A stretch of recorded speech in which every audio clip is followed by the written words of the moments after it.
Vlad, é um momento importante para todo mundo que mora aí na nossa região Costa Verde. Professor Anderson Sato, muito bom dia, obrigado por aceitar o nosso convite. Obrigado, Anderson Sato, bem-vindo mais uma vez à bancada do Malha Fina. Não é a primeira vez que você ocupa aqui a nossa bancada conosco, pra gente é um prazer. Muito bom dia, Sato. Muito bom dia, Vlad, muito bom dia, Renato, ao Paulo também, muito bom dia a todos os espectadores, web espectadores aí da Rasca Web. Acho que é um momento importante, né? Criar mais uma vez essa reflexão, porque a gente acho que a ficha está caindo, eu acho, né? Pelo menos a percepção que eu tenho, né? Você não caiu, alagou, né? Mas eu acho que a gente, à medida que as catástrofes vão ganhando em dimensão, elas vão chegando cada vez mais próximas, eu acho que a gente percebe, né? Um sentimento assim de necessidade de fazer algo, né? De tomar ações preventivas. Eu acho que é uma mistura, né? Quando você tem um evento como esse do Rio Grande do Sul, como o Vlad Flores acabou de falar, 95% de um estado que é enorme, o estado do Rio Grande do Sul, um estado muito grande, 95% dos municípios diretamente afetados ou em situações de calamidade ou de emergência, né? Isso dá uma dimensão do que foi esse mega evento que a gente teve recentemente lá no Sul. E ele não é um evento isolado. Eu acho que essa que é a questão, né? Uhum. A gente pode discutir, Renato, mudanças climáticas, elas são, na verdade, quando você tem um padrão estabelecido, começa a se demonstrar uma nova forma das chuvas se comportarem numa média de 30 anos. Então, quando a gente começa a pegar esses dados, né, das séries históricas, e a gente vai observando que não é um evento isolado aqui ou lá, que esses eventos, de fato, estão ficando cada vez mais intensos, eles estão aumentando em sua frequência também, isso nos faz, obviamente, acender uma luz, se não amarela, já para o vermelho. Uhum. E isso, ao meu ver, não pode nos levar a uma paralisia. Pelo contrário, eu acho que quando nós temos uma situação onde esse clima está sofrendo grandes mudanças, que ações a gente pode fazer para buscar algum tipo de adaptação para salvaguardar o direito, né, das populações de viver com segurança, viver com dignidade, mas sabendo que as ameaças elas estão cada vez mais intensas e cada vez mais transformadas também. Perfeitamente. Ô Sato, o sul do Brasil embaixo d'água e trazendo aí para uma correlação com o nosso município, o Bracuí, né, nosso bairro aqui do Bracuí, no dia 8 de dezembro, também ficou completamente alagado, guardadas as devidas proporções, evidentemente. É mais ou menos a mesma coisa, né? Alterações climáticas e falta de controle nas enchentes, né? Ou não? A gente está nesse padrão de mudanças do clima, né? Então, lá no sul, a gente tem visto muito a questão das áreas que foram duramente inundadas, né? Como aquela região mais metropolitana de Porto Alegre, né? Mas a gente não pode deixar de destacar que essa chuva ela ocorreu também de forma muito intensa nas regiões serranas deles. Poucos dias, né? E muito volume. Muito volume. Esse volume chegou em alguns pontos a mais de 900 milímetros em algo como 5 dias, né? Uma chuva muito concentrada, um volume também histórico lá para a região, que desencadearam, aí sim, alguns paralelos com o Bracuí. Tem colegas do IPH, do Instituto de Pesquisas Hidráulicas lá da Federal do Rio Grande do Sul, que mapearam mais de 4.000 deslizamentos de terra nessa região serrana. Nossa. Então esses milhares de deslizamentos que aconteceram na região serrana deles levou que uma grande concentração de terra, de barro, né, falando popularmente, para os rios. Então nós tivemos enxurradas muito destrutivas.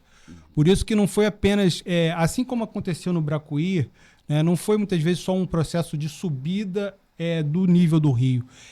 Foi um fluxo d'água extremamente turbulento, extremamente viscoso, repleto de lama, repleto de detritos vegetais, que tem um poder de destruição muito grande. Por isso que você falou, né, que em algumas localidades as ocupações, as casas, elas praticamente deixaram de existir, porque elas foram realmente removidas por esse fluxo, por essas enxurradas. Uma informação importante, lembrando a você que está chegando agora aqui, seja muito bem-vindo aqui na Rasca Web, programa Malha Fina. Vladimir está ali, Renato, professor Anderson Sato, nosso convidado. Chuvas mais intensas, eles tinham de 10 em 10 anos, agora está de 5 em 5, 8 em 8. Aquecimento global pode ter uma relação direta, professor, aí a gente pede aí a tua informação nesse sentido. E, por exemplo, eu estive lá na região lá do Bracuí, conheço aquilo lá, o Vladimir essa semana, até preparando essa matéria, andou por lá novamente, mas uma coisa me chamou a atenção, algumas pessoas de lá antigas, lá do Quilombo, um abraço para todo mundo do Quilombo, falaram, o braço do Rio Morto, e tinha algumas áreas que eram onde o rio passava. E quando caiu isso tudo lá das montanhas, desceu, o leito do rio antigo foi ocupado e houve um assoreamento muito grande. Eu estou lembrando lá em Minas Gerais também, em Belo Horizonte, o centro da cidade canalizaram o rio, aí fizeram várias obras de intervenção e esqueceram de afundar o rio. Ou seja, tirar, desassorear. Resultado, veio o rio, ocupou tudo e foi ocupando. E aqui em Angra não é muito diferente do que aconteceu, eu acredito. E se não fizer, não é obra, não fizer um trabalho com a população, vai ter de novo e de novo e de novo. Né? Sim, é porque a gente não teve, né, como eu falei anteriormente, apenas um evento de inundação. Né? No Bracuí também aconteceram centenas de deslizamentos de terra na vertente da serra. Nós temos um trabalho sendo feito lá de mapeamento, foram mais de 400 deslizamentos ali na bacia do rio Bracuí. Então, todo esse material, quando ele vai confluindo, ele vai convergindo para os leitos dos rios, né? E ele vai trazendo todo esse material, ele vai erodindo também as margens. Então, geralmente, quando você tem um evento extremo como esse, nós tivemos no Bracuí, né? O leito do canal do rio Bracuí, ele alarga, e a erosão das margens joga esse material no leito. Então ele fica assoreado. Então, certamente, esse efeito de erodir as margens e depositar dentro do leito, isso acaba, na verdade, gerando já uma condição para que novas inundações ocorram com uma frequência maior. Eu só ia mostrar aqui, né, até aproveitar aqui que eu trouxe um material para vocês, só para vocês terem uma dimensão, né? Na década de 90, nós tínhamos um evento extremo, né? Isso aqui são os dados daqui de Paraty. Então, a gente pode perceber, né, que na década de 90, nós tínhamos um evento extremo a cada 10 meses. Agora, já na década de 2020, quer dizer, estou falando de 23 anos depois, nós temos um evento extremo a cada 5 meses. Quer dizer, de 9 para 5. A frequência dobrou. Praticamente dobrou. Você vê, isso aqui é o gráfico, né, onde a gente está mostrando o número de eventos extremos ao longo do tempo. Olha, perceba como que vai aumentando a frequência desses eventos extremos. Isso aqui é fruto de uma mudança climática. Isso não é um evento isolado.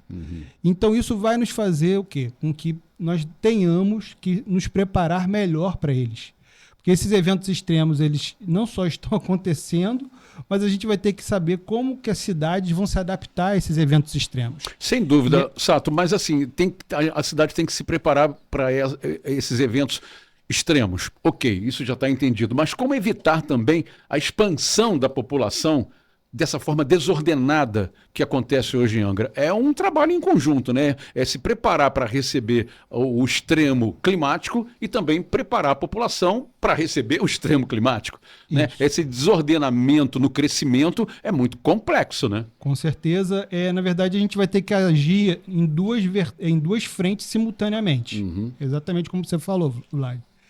A primeira delas nós já temos uma população residente em áreas de risco enorme. Números oficiais do IBGE. 50 mil. 40% da população do município de Angra. Ou está em áreas de deslizamento, sujeitas a deslizamentos ou inundações. Então a gente tem que criar uma adaptação a essa população. Né? Pensar formas de criar obras de contenção de encostas, drenagem, né, dragagem dos leitos para que as inundações não ocorram com tanta frequência. Atuar também firmemente. Ontem eu pude participar de uma atividade da Defesa Civil lá no Parque Belém, os NUPDECs, os Núcleos Comunitários de Proteção e Defesa Civil, para que a população tenha essa percepção de qual é a gravidade, qual o momento certo para ela buscar um outro local, às vezes mais seguro do que sua própria residência. Então a gente tem que atuar, numa vertente assim de adaptar essa população já residente nessas condições a esses eventos extremos. Por outro lado, eu concordo com você. Nós temos que identificar dentro do território municipal, e isso é uma realidade aqui para Angra, como lá para o Rio Grande do Sul, quais são as regiões mais propensas à ocupação e aquelas regiões que não são tão propensas à ocupação assim. Criando o quê? Freios para que essa ocupação não se dê nessas áreas mais perigosas. Então, essas duas vertentes elas vão ter que estar combinadas. Né? Nesse sentido, o professor Anderson Sato, o senhor nos traz aqui o IBGE e o ICEMADEM, dados de 2018. São números que a gente sempre usa aqui também. Censo 2010, 66 mil pessoas residindo em áreas de risco. Isso quer dizer quase 21 mil residências. É um número muito grande. Então a gente faz, tecnicamente, o senhor é um acadêmico, o que sai mais em conta? Fazer uma obra de intervenção ou retirar essa população que está numa área de risco? Isso deve ser ponderado caso a caso, tá? Porque Perfeito. o próprio processo também de remoção, ele não é nada trivial. Você gera impactos outros socioeconômicos, né? Enormes, e isso também tem que ser levado em consideração. Isso tem que ser colocado na balança. Então, quando você tem a possibilidade de fazer com que uma comunidade conviva com uma situação de risco, dentro de limites, né, que a gente entenda como limites de tolerância a esses riscos, é melhor dar essa forma de convivência ativa da população com a situação de risco do que fazer uma remoção sumária. Agora, podem existir situações onde esse risco ele é tão alto, as casas já estejam trincadas, os terrenos já estejam dando todos os indicativos de que está em movimentação, aí a gente deve pensar nos processos de realocação. E esses processos de realocação, eles deveriam ser pensados sempre focando o quê? Numa realocação dentro das próprias comunidades. Evitar grandes conjuntos habitacionais com milhares e milhares de apartamentos. Ou então retirar a pessoa daquele local que ela está acostumada, que ela vive ali, né, que ela frequenta ali há tanto tempo, e colocar ela em outro lugar completamente diferente, com outras pessoas completamente diferentes. Né? O dia a dia da pessoa não mudaria tanto assim. Isso, então isso deve ser levado em consideração também. Sim. A forma de realocar, os cuidados para que a gente não crie com esse processo, né, sob um olhar positivo, vou minimizar o risco para aquelas famílias, mas você pode estar criando, na verdade, um outro problema social muito mais grave ali na frente, como infelizmente nós temos alguns exemplos no estado do Rio de que essas medidas não foram bem planejadas e bem adotadas. São 11h03, nós estamos aqui com o professor Anderson Sato fazendo uma análise fria, acadêmica e tranquila com relação do que aconteceu lá no Rio Grande do Sul, o que pode acontecer aqui na Costa Verde. Inclusive, professor Anderson Sato, aqui em Angra, aqui nos morros do centro da cidade, Morro do Abel, Morro da Carioca, Morro do Santo Antônio, cerca de 10, 20 anos atrás, o secretário de obras, o então secretário Marco Aurélio, ele retirou, junto com a equipe do governo, várias residências que estavam em área de risco. Foi um chororô medonho, a casa do cara não tinha risco, aí ele falou, não, tem que sair todo mundo. E posteriormente foi analisado que, se não tivesse tirado, as barreiras iriam cair, porque desceu muito material da parte de cima do morro. Uhum. Então, essas ações são radicais para alguns, porém elas salvam vidas, né? Isso tem que ficar claro, né? E a gente pode pensar também, né, nesse processo também de requalificação de moradia. Perfeito. Eu acho que isso é um aspecto importante. Né, a gente ter dentro do município de Angra, assim, uma valorização maior de uma política habitacional, né, para pensar onde é mais adequado residir e também de requalificar as moradias existentes, porque muitos dos problemas que existem, né, de deslizamentos de encosta, por exemplo, tem a ver com essas chuvas intensas, com certeza. Mas, às vezes, tem a ver com outros problemas de carência mesmo da moradia. Uhum. Né? Vocês conhecem bem aqui a região do município, sabem que em vários desses morros que a gente percorre aqui de Angra, o abastecimento de água é muito precário. Uhum. Você tem várias pequenas barragens da onde saem vários tubos que vazam muita água. Então, essa precariedade no sistema de abastecimento de água, isso certamente aumenta a probabilidade de ocorrência de deslizamentos. O escoamento do esgoto das casas, das águas cinzas, isso tudo deve ser pensado, deve ser refletido, porque são ações relativamente pequenas, de baixo custo, que poderiam trazer uma situação de segurança bem maior para a população que reside nessas áreas mais perigosas. Vamos dar uma passada aqui, muita gente aqui no Instagram, aqui, participando, dando opinião e conversando, e também no nosso WhatsApp. Aí tem o Gilmar passando por aqui, o grande Anderson Tavares, tem a Ana Paula Neves, o vereador Jorginho Brum aqui, bom dia, vereador, a Edneide, grande parceira também, a Jane Moté aqui, a Ana Santos, a Kellen de Castro, entre várias e várias pessoas que estão aqui também via o nosso WhatsApp. E tem um dado, o professor Anderson Sato, que é importante. Esse alerta, quando vai o bombeiro, toca a sirene, vai a Defesa Civil, o professor fala, a gente aqui da rádio fala também, as outras rádios falam, é um compromisso, uma questão que é sério mesmo. Os números estão aqui. Quem levantou isso foi o IBGE. 66 mil pessoas em área de risco. É 3 vezes a população de Rio Claro. Uhum.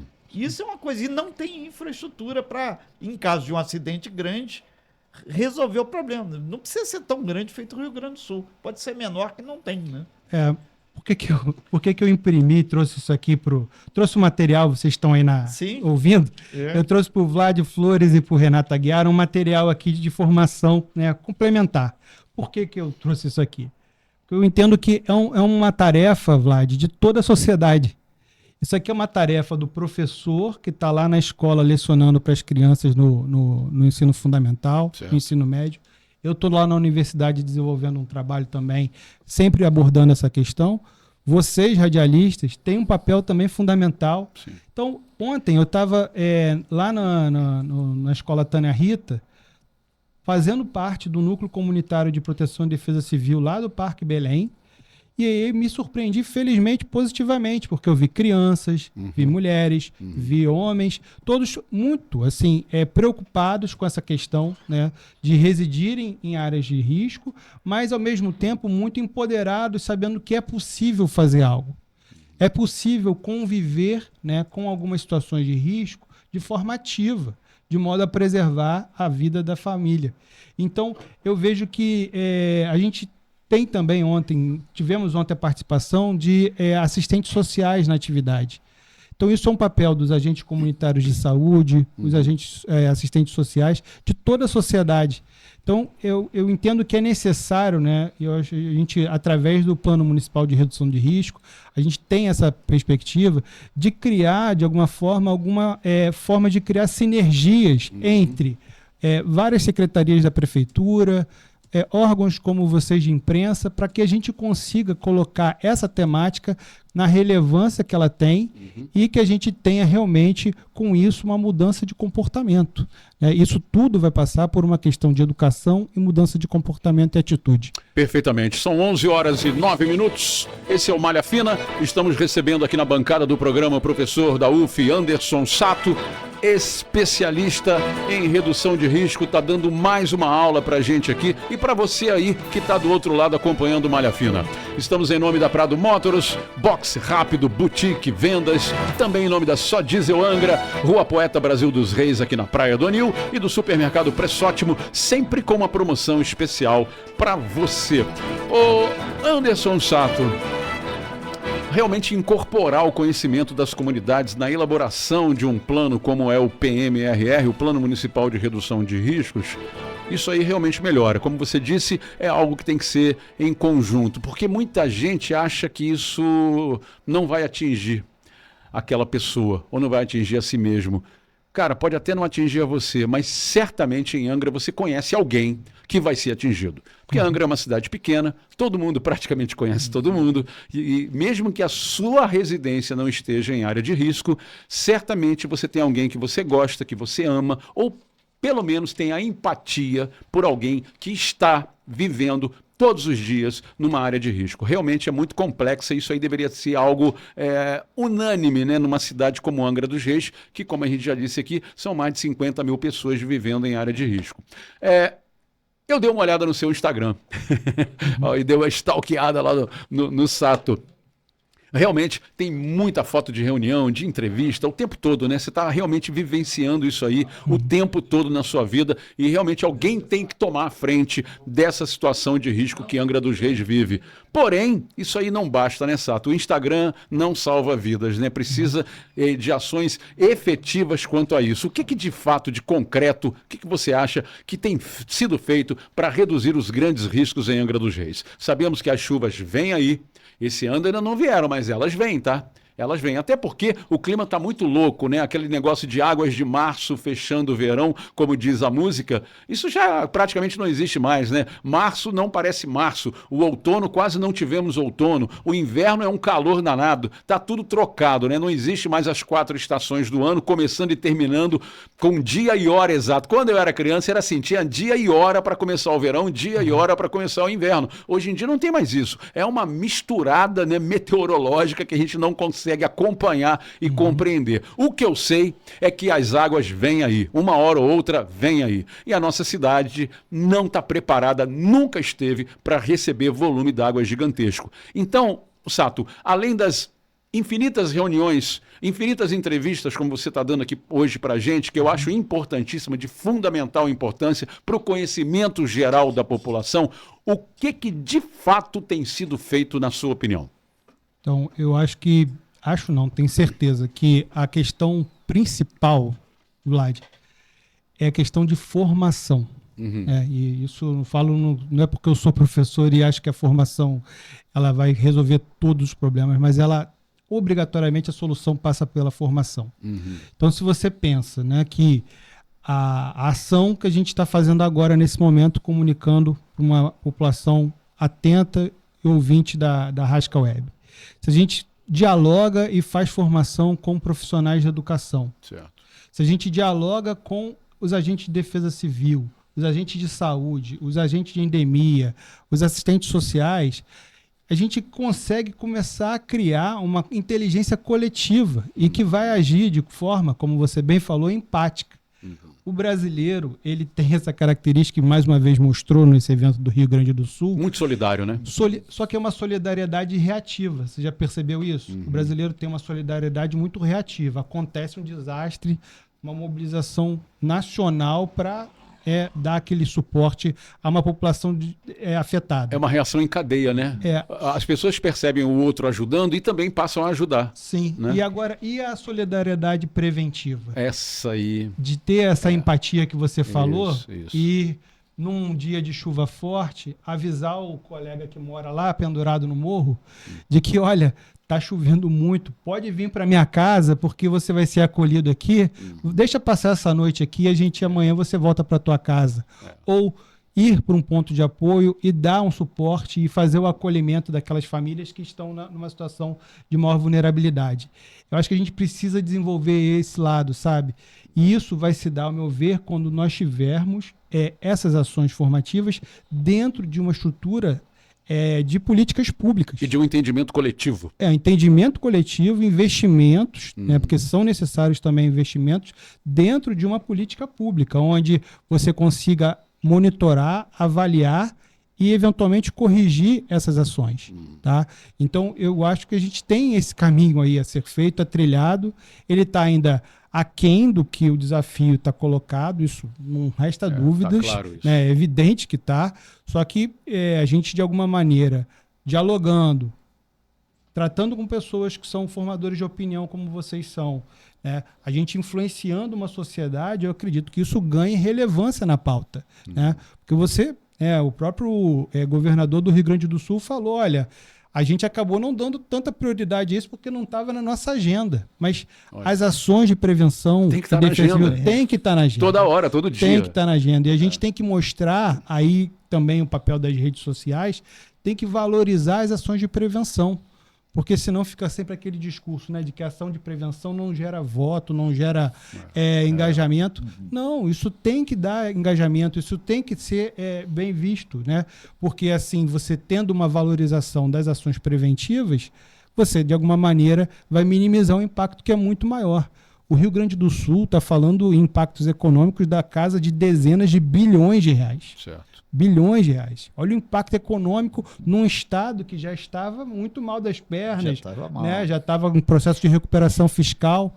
Olha como isso vai agravar. Então, acho que a gente também tem, pensando no aspecto econômico, mostrar que isso, de alguma maneira, é reduzir danos, é evitar prejuízos, é manter uma economia funcionando. E, ao meu ver, é uma questão de priorização, de aplicação de recursos, porque cidades como Angra dos Reis, eu acho que a gente tem um volume significativo de recursos para agir de forma preventiva. Verdade.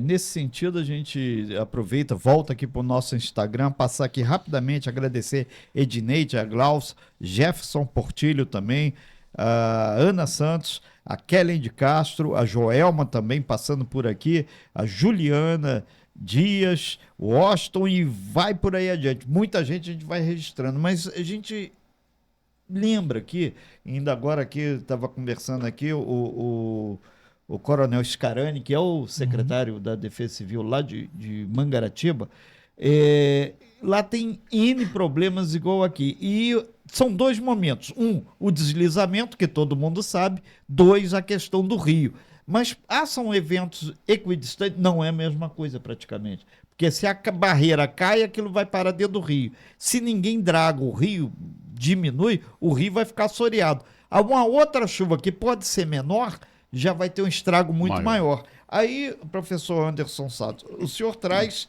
desastres são indicadores de insustentabilidade. É a gestão pública que está insustentável e estão fazendo coisas que não deveria? É os professores, a academia que não está dando subsídio? Ou falta um puxão de orelha geral? Que depois do Rio Grande do Sul, meu medo é que daqui a 1 ano ou 2, quando a economia melhorar, o pessoal esquece. Esquece mesmo, cara. Esquece mesmo. É impressionante. Então, iremos aqui para lembrar. Para lembrar. Professor. A gente ri de desespero. Não, eu tô rindo, gente, mas é de nervoso, tá? Então, é o sistema nervoso que me faz rir às vezes, tá? Que não tem graça nenhuma isso. Eu conheço o Rio Grande do Sul, acho que todas as grandes problemas que teve aqui, a gente pisou, foi lá, meteu a mão e eu já vi filme repetido. É como ter um mapeamento de área de risco, né? Sim. O povo respeita isso, não é? É complicado. Cara. Quer ver outra coisa que é muito complicada, Sato? É realmente subir os morros para avisar, ou demolir, ou tirar a pessoa da casa. Meu irmão, você não consegue subir o morro em Angra hoje para quase nada. Nem para entregar água, nem gás. Está tomado por bandidos. Como é que se negocia isso para chegar lá e informar essa população lá em cima que já não respeitou o limite, né, o cinturão verde, ou seja lá o limite que tenha sido colocado? Como lidar com isso no dia a dia de uma cidade que vive em área de risco? Sim. Então, vamos lá, vamos tratar da sustentabilidade. É muito assunto. Sustentabilidade. Da sustentabilidade. Vamos lá, vamos por insustentabilidade também, né? Porque quando ocorrem desastres, a gente diz, é um indicador claro de insustentabilidade. Vlad falava assim, né? O clima tá louco. Tá louco. A chuva vem aí, gente. A água vem aí. Será que é o clima que tá louco? Nós que estamos loucos. A culpa é nossa, pô. Exatamente. Essa questão das mudanças climáticas, isso hoje, pela ciência, também não há mais dúvidas de que a ação humana impacta diretamente na questão desse aquecimento global. Sem isso dúvida. Não há mais discussão no meio acadêmico. Certo. Né? A gente está vivenciando aí toda uma discussão de queima de combustíveis fósseis, de uma possível transição de matrizes energéticas por conta dessa questão mesmo. E isso está nos impactando, Vlad, muito diretamente, não só nesses eventos extremos aqui, mas nós temos várias e várias praias de Angra dos Reis que o processo de erosão das praias está muito acelerado. Nós temos, né, evidências na Ilha Grande, na parte de fora da Ilha Grande, no Aventureiro, nós temos na parte de dentro do Aventureiro, em Araçatiba, nós temos lá no Frade, nós temos no Retiro, nós temos em várias localidades um processo de erosão costeira aceleradíssimo. Isso quer dizer, traduzindo para o povão, o mar está entrando dentro. O mar está subindo, o nível do mar está subindo. E aí... A casa das pessoas vai ser atingida. Não precisa ser- Derretimento de calota polar. Ó, Não precisa ser muito especialista para saber que se você tem chuvas intensas com o nível do mar mais alto, que tipo de efeito isso vai ter Exatamente. vai na subir. questão das inundações? Vai se agravar. Claro. Né? A gente tem um processo de agravamento. Até o efeito das marés, né? Com mais água no mar, maré mais alta e menos água menos escoada. Isso. Nós temos processos de erosão costeira, intensificação. Então a gente, na verdade, está numa situação, aí do ponto de vista civilizatório, acho que é um momento de reflexão grave, crítica. E essa pauta, né, das mudanças climáticas, ela deve ser colocada na primeira ordem do dia mesmo. Né? Não à toa, né? A gente tem a expectativa de que essa pauta ambiental ela seja levada em consideração. A questão também do clima combinado com o uso do solo. Então, lá no Rio Grande do Sul foi muito falado isso também, colocado na mídia. Se você não tem florestas cobrindo os solos, dando infiltração para essa água no solo, essa água bate, ela escorre rápido. Né? E aí todas aquelas enxurradas, rios que subiram mais de 15 metros de altura, né? Você tem que ter uma forma racional de se pensar, de usar o solo. Se você desmata tudo, transforma tudo em agricultura, sem ter esse cuidado com as margens dos rios, com as áreas mais declivosas, com as nascentes, você tem um processo de agravamento. Então, é complexo, não é nada simples, né? Nós, na verdade, para tratar de um problema dessa dimensão, dessa complexidade, a gente vai ter que exigir muito diálogo. Eu acho que a política, de alguma forma, entra diretamente aí. É impossível. Outra questão que entra pensar diretamente fora da aí. política. Exatamente. Outra questão que entra aí, como o Sato está dizendo, e eu fiz na minha última pergunta, é o acesso. Né? Se o acesso, por exemplo, aos morros, né? Os morros estão dominados pela bandidagem, a segurança pública entra aí também. Se não, como é que você vai fazer? Como é que você vai agir lá em cima? Sim, você tem, de alguma maneira, assim, pensar que as ações de proteção e defesa civil, elas podem, e elas, na verdade, elas agregam na qualidade de vida do morador. Porque, às vezes, uma forma de você ter uma adesão maior da população ao sistema de alerta e alarme, né, que a gente tem no município, é tendo acessos melhores.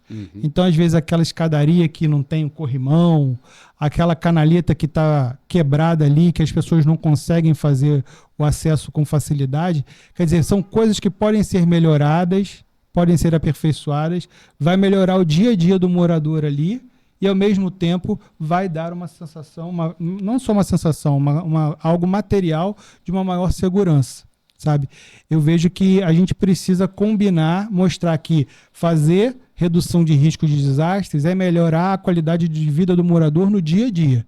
É menos falta d'água, é menos esgoto vazando a céu aberto, é melhores escadarias, melhores acessos, melhor iluminação. Não é apenas o socorro na hora da tragédia, né? Isso aí nós já temos, uma defesa civil maravilhosa, um corpo de bombeiros maravilhoso. Isso aí nós já temos, o socorro nós já temos, o resgate nós já temos. O que o Sato está falando é preventivo, né? Não é isso? Sim, sim. Então, eu vejo programas aqui em Angra, como o programa Comunidades Angra. Né? Eu tive a oportunidade de conversar com o Heraldo, que é o coordenador. É um programa importante, porque existem algumas ações que podem ser identificadas ali no dia a dia do morador que está impactando ele ali de segunda a segunda. E às vezes ele nem percebe. Não percebe, ou às vezes ele não percebe que aquele problema ali é uma ação de prevenção e defesa civil. Né? Que às vezes é o esgoto correndo a céu aberto. Isso, na verdade, tem a ver com proteção e defesa civil, porque se você coloca o esgoto para correr dentro dos sistemas adequados, menos solos encharcados, menos propensão à ocorrência de deslizamento. Correto. Quer dizer, a gente vai melhorando a qualidade de vida da população e tornando essas comunidades mais resilientes. A gente precisa de mais pessoas fazendo limpeza das galerias, desobstruindo, mais educação para as pessoas não jogarem tanto lixo também, mas tem que ter a caçamba também ali para coletar direitinho. Então são essas coisas pequenas também, de alguma maneira, vão agregando e vão reduzindo os riscos nessas comunidades. É a soma de todas as coisas. Exatamente. E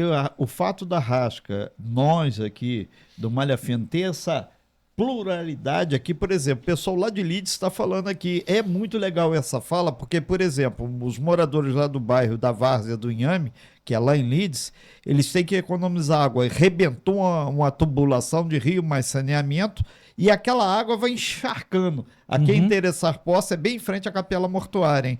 E aquilo vai encharcando. E as pessoas estão falando isso nos morros, não só de Angra, ou lá de Rio Claro, ou Mangaratiba. A gente manda um abraço para o Coronel Scarani, que é o secretário de Defesa Civil lá, assim como o Fábio Júnior aqui de Angra, e a comandante Ana aqui do 10º do batalhão aqui de Angra dos Reis.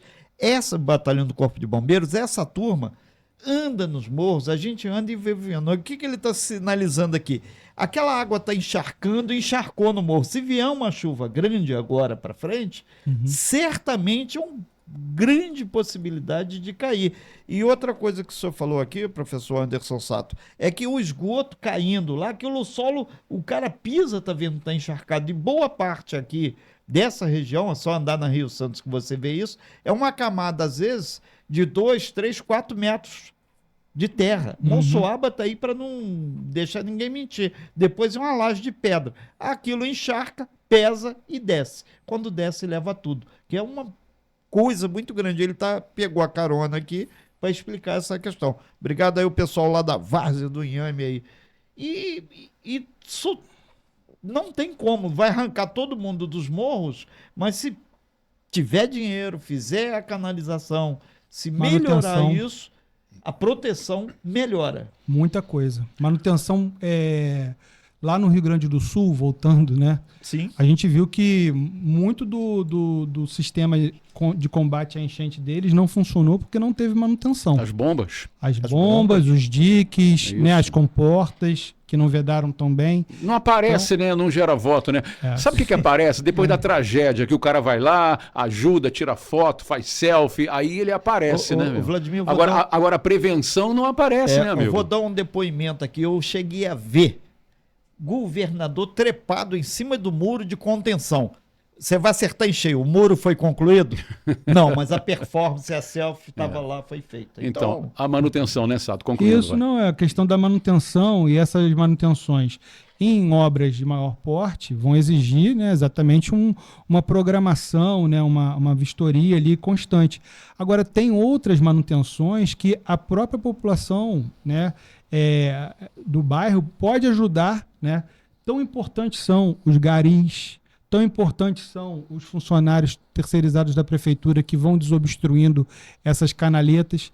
Isso tudo é muito importante porque são ações relativamente pequenas, geram emprego. Eu acho que isso é importante também, a gente ter essa lógica de que com os recursos que o município do Porte de Angra dos Reis tem, investir nessas ações de manutenção, de cuidado, de evitar, por exemplo, que se acumule lixo ou resto de obra, de material nas encostas, isso também é redução de risco, isso é redução também não só de deslizamentos, mas problemas outros de ratos, né, de mosquitos, proliferação. Baratas. Tem tudo, uma questão de saúde pública. A gente, na verdade, precisa ter investimento nesses cuidados dos nossos espaços, dos territórios, das comunidades. Precisamos de governantes que pensem nisso aí, que o professor Anderson Sato está falando aqui pra gente. É um tapa na cara da sociedade que está acontecendo aqui, um tapa na cara dos governantes. Isso aí é mais uma das grandes vergonhas do nosso Brasil e também da nossa Angra dos Reis, porque as águas vêm aí, professor.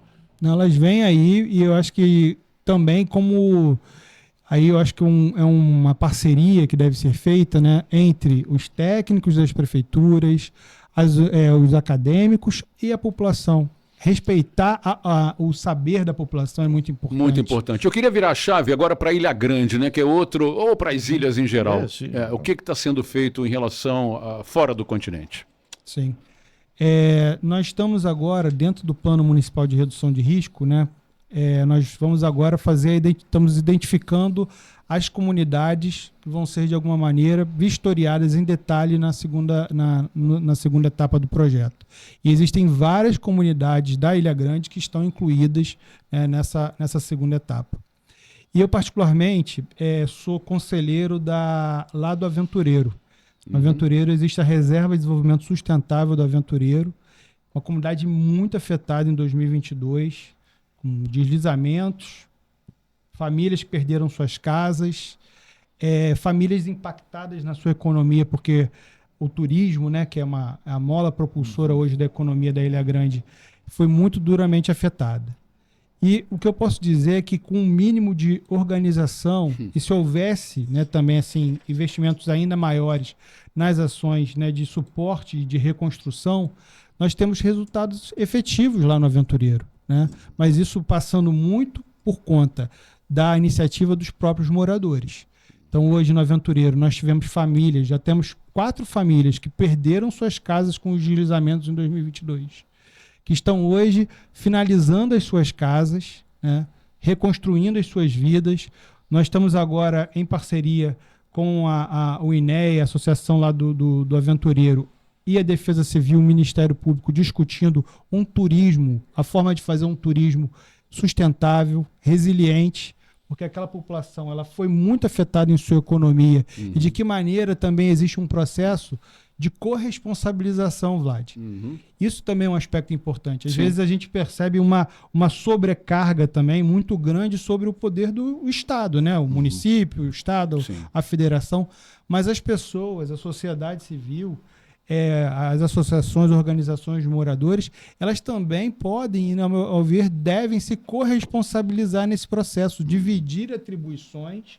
Eu acho que com esse processo a gente vai estabelecer um novo processo de um turismo seguro e regenerativo no Aventureiro. É um entendimento coletivo. Exatamente. Renato. Nesse sentido, nossa grande mola coletiva é o Instagram. Muita gente passando aqui, várias lideranças comunitárias também no nosso WhatsApp aqui, pessoal. E passando por aqui, tá a Neiva mandando um abraço, a galera do Angra, hoje parceiríssima nossa, aí o Grande Tom aqui, o Coronel Scarani passando por aqui, mandando aqui um abraço, ele tá ouvindo e te vendo, né? A vantagem aqui. O grande Ronaldo também tá passando por aqui, a Joelma tá passando, o Aldair Neri também, mandou um grande abraço aí, o grande Aldair, aqui passando por aqui também. Grande Aldair. Juliana, a Paula Neves e vai por aí, muita gente. Agora o detalhe que o Valdeci Dutra também sempre participa com a gente aqui, pedindo uma atenção especial aos rios da Japuíba. A Andréia Weber também comentando aqui que você está de parabéns, Sato, porque essa questão social é muito importante. Os governos têm o hábito de pegar e jogar as pessoas na periferia. E esse entendimento de tentar manter as pessoas no seu local, na sua região, é um diferencial também. E aqui o pessoal da Carioca, aqui, que a gente comentou dos morros, eles falando, a Carioca é um problema muito sério, que até hoje as pessoas têm muito medo. Bastou chover muito que as obras simplesmente só começam, mas sabe-se Deus quando acaba. No caso da Carioca, especialmente, né? Existe uma obra inacabada do Estado. Do Estado, sim. Uma obra inacabada que, obviamente, gera todo um trauma, né? Uma questão que fica mal resolvida por parte da população. obra vai se deteriorando. Sim, né? Qual a manutenção? A gente acabou de falar de manutenção de obras, né? Aquele grande gabião, né? Aquele paredão que existe lá e você não tem manutenção há muitos anos. Então, isso é um aspecto que deve ser colocado também, inclusive, na ordem do dia, né? Não somente fazer as obras, né? Mas fazer a manutenção dessas obras é tão importante quanto, porque sem manutenção essas intervenções elas acabam perdendo a sua eficiência, deixando de fazer o papel que elas têm. Bom, já estamos na reta final da entrevista com o professor Anderson Sato, da UF, especialista em riscos e agora em redução de riscos. Você tem todos os dados, né, Sato? Você está atualizadíssimo em relação a isso aí, na nossa região de Angra dos Reis, tanto faz se é continente ou se são as ilhas. Você podia pontuar para a gente, bati no microfone aqui, você podia pontuar para a gente quais são as áreas de maior risco na nossa Angra? Olha, Vlad, isso é uma tarefa difícil, né? Porque a gente tem um processo, áreas de alto risco em todo o território municipal. Então, se eu chegasse aqui e falasse para você, tal localidade, você tem lá desde a região próximo lá do Parque Mambucaba, Frade... De Baixada aos morros, né? Então, a Ilha Grande, exatamente, a região central, a região já indo lá para Ponta Leste. Então, não existe uma região assim...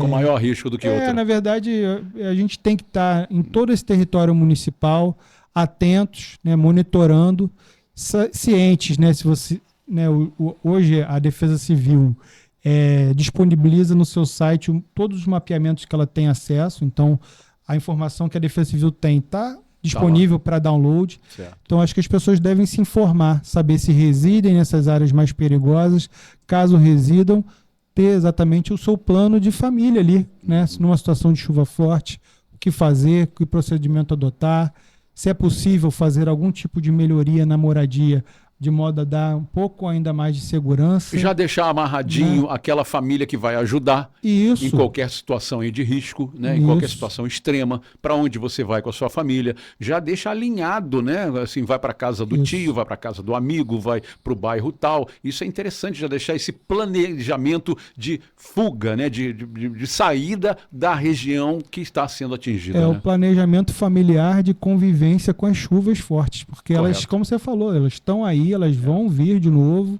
né, essas chuvas fortes. Agora, se a gente tem um planejamento, sabe o que cada família vai fazer, a gente não vai ter, né, não precisa ter aquele desespero, aquela situação.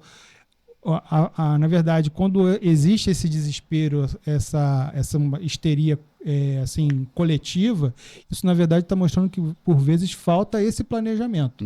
Então, acho que as ações de proteção e defesa civil, a formação dos núcleos de proteção e defesa civil tendem ao quê? A trazer planejamento, saber o que deve ser feito, como vai ser feito, quem se responsabiliza por cada uma dessas ações. E as famílias, de alguma maneira, fazem parte, né, exatamente, devem ser ativas nesse tipo de ação preventiva. Reta final, Renato. É exatamente nesse sentido, assim que o professor Anderson Sato falou, a gente entrou aqui no angra.rj.gov.br, vendo aqui a questão da página da Defesa Civil Municipal de Angra dos Reis. A gente manda um super abraço aí na pessoa do grande Fábio Júnior, que é o secretário.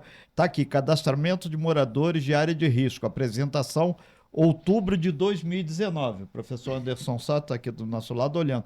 Então tem aqui por bairro, são vários bairros aqui, tem dezenas aqui. São os mapas de risco, né? Tem os mapas de risco. Tem os mapas da CPRM. Professor, ajuda a gente aí, essa sigla.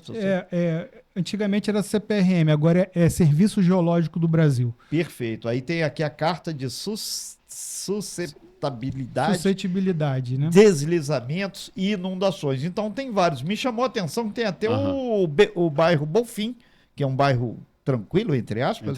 Tem aqui também. Então as pessoas que tiverem, obviamente, interesse, dá uma olhada lá, tem o relatório, tá tudo detalhadinho lá, são dezenas e dezenas e dezenas, tá na página da Defesa Civil, Vlad. Muito bem, são 11 horas e 38 minutos. Chegamos aí ao fim de mais uma super entrevista. A gente agradece demais a aula que o professor Anderson Sato deu aqui pra gente. De novo, não é a primeira vez que o Sato vem à nossa bancada. É sempre convidado, é sempre bem-vindo. Ô Anderson Sato, os microfones e as câmeras da Rascal Web são seus, são suas, para as suas considerações finais. E também já vou te fazendo a última pergunta. Quais lições a gente tira dessa tragédia lá do Rio Grande do Sul? Bem, Vlad, eu agradeço aí mais uma vez essa oportunidade de estar aqui na Rascal Web. Já estou me considerando de casa, fico muito feliz, assim, tenho acompanhado vocês aí pela web, e eu vejo assim que a gente tem, né, de alguma maneira, espero, né, não só que esse processo todo de mobilização, né, dessa solidariedade reativa que a gente tem visto aí dos brasileiros, de modo geral, com o povo gaúcho, também se torne, né, em políticas públicas, torne-se também em medidas de ação mais preventivas. Eu acho que depois que desastres acontecem, é muito difícil, né, reduzir os seus impactos. É muito dolorido, é muito caro. Então a gente precisa investir mais nas ações de prevenção, nas ações de redução de riscos de desastres. E as ações de formação, ao meu ver, são um grande assim, diferencial. Eu acho que é o aspecto mais importante para que a gente tenha aí não só uma consciência coletiva construída, mas um comprometimento, isso tudo dentro de políticas públicas. O conhecimento transforma realmente, e você conhecer os riscos da sua cidade vai fazer a diferença na sua própria vida. Anderson Sato, por favor, deixa aí o seu Instagram para quem quiser te seguir e acompanhar, porque eu sei que o seu Instagram é muito rico nesse aspecto. Acompanhe o Sato lá para você dar uma olhada. Qual é o seu arroba? Quem quiser me acompanhar no Instagram, arroba é prof.sato. Professor Sato. prof.sato. Só botar lá, a gente está sempre divulgando as ações. Uma das coisas que eu sinto mais prazer em fazer é discutir isso. Eu acho que a gente tem, todo momento, trazer essa ação de formação e prevenção. Então, vir em canais, né, como vocês aqui da Rasca Web, só nos faz aumentar essa voz, vocalizar isso, atingir novos públicos. Vocês têm um papel também muito importante, né? Então, estamos juntos nessa tarefa, Vlad, estamos juntos nessa tarefa, Renato. Nós Muito aqui obrigado. agradecemos muito e agradecemos também principalmente